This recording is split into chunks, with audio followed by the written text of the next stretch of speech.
Hello. Now, beware the stare of Mary Shaw, who had no children, only dolls. And if you scream, make sure you don't make a sound. Dead silence. Now, I butchered the poem that this movie features. Now, this is from the genius of Leigh Whannell and James Wong. This is their collaboration they did after, I'm assuming, between Saws 2 and 3. Or was it between, or was just after he did number 3?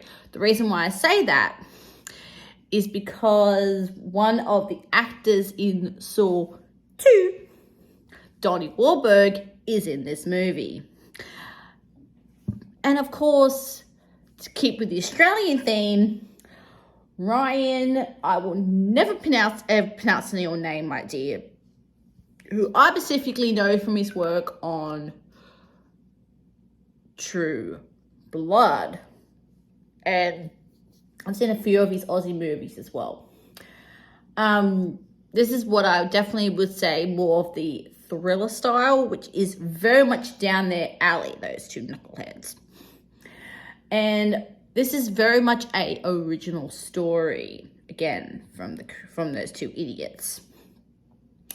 And this is pretty much how you deal with grief and all of that goes into that. Now, this particular little town in, I'm guessing, small town America is plagued with a little plague of people tending to turn up dead and having their necks like really extended, like someone's just pulled their lower jaw out. Yeah, very much in their style.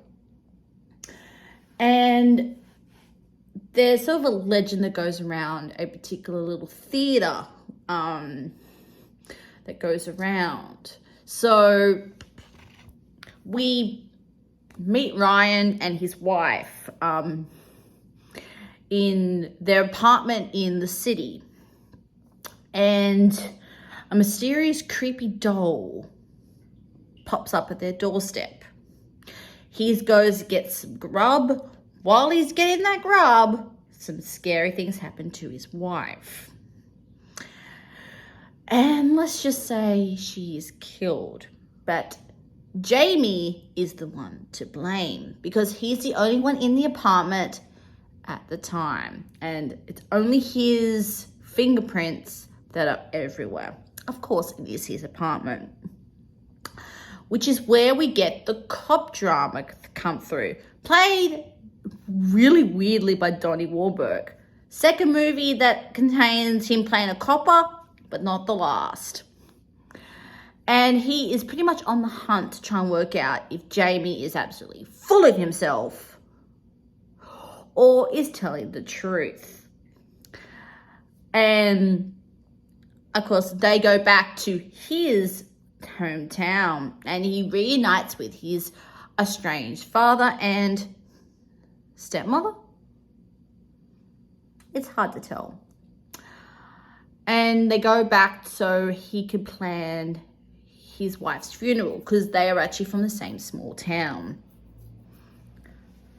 And let's just say similar things start happening that has happened before in this small town. And Jamie starts to put two and two together and starts to investigate along with Donnie. And he discovers the legend of Mary Shaw and who she was in her alive when she was alive, and everything that goes with that. Now, I love a good murder mystery, murder thriller. This is definitely in that vein of murder mystery thriller, which if you've seen James and James and Lee's other work, like I know they're very famous for their Conjuring series, the Conjuring, and also the Insidious franchise. Of course, the Saw is actually their baby as well. So if you like those type of movies, like Insidious, it's got a bit of a murder mystery plot along with the blood and the guts. Definitely pick this up. I think that sort of element is prevalent in this movie. It's so well done. And if you look very carefully in the final confrontation scene, that Jamie and Lipton, that's Johnny's character's name, you actually see the famous Billy Puppet. But ironically, this guy's also named Billy. They probably couldn't use it for trademark, but I think that's a little funny. A moment, I would not be surprised when he saw that thing on set. Donnie was like, seriously, James? You're torturing me with the same goddamn puppet?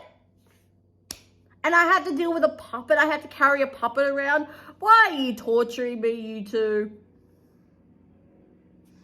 Hey, you chose to do the script, darling. The only person you've got to blame is yourself. This is, I think, what Americans would have known Ryan from probably would have been Summerland, which he did just before this. And I think this might have happened just before he did True Blood. So he was still a little bit of an unknown quantity. I think Donnie as well. In terms of his acting ability, this is very early in his acting career. And I think the whole cast is well put together. And it almost makes you question, did he or didn't he? It really is a well put together mystery, and I love that. I think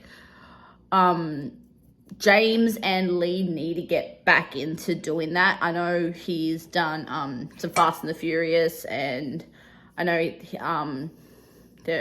I know Lee's about to go and do some more Insidious, but I think they need to get back to their thriller horror roots, I think, because they need to make more original horror, original thrillers. And we need that back in the lexicon, because I know it's a lot more like franchises are being done and just need a good original scare. They need to bring that back into the lexicon. So, have you sat through Dead? Silence. Please write down in the comment section below if you've sat through this movie, and would you also agree they need to do more horrors? Yes, I'm waiting for a good day to go and see Fast X. But it's on the list, and I shall see you very soon. Ciao.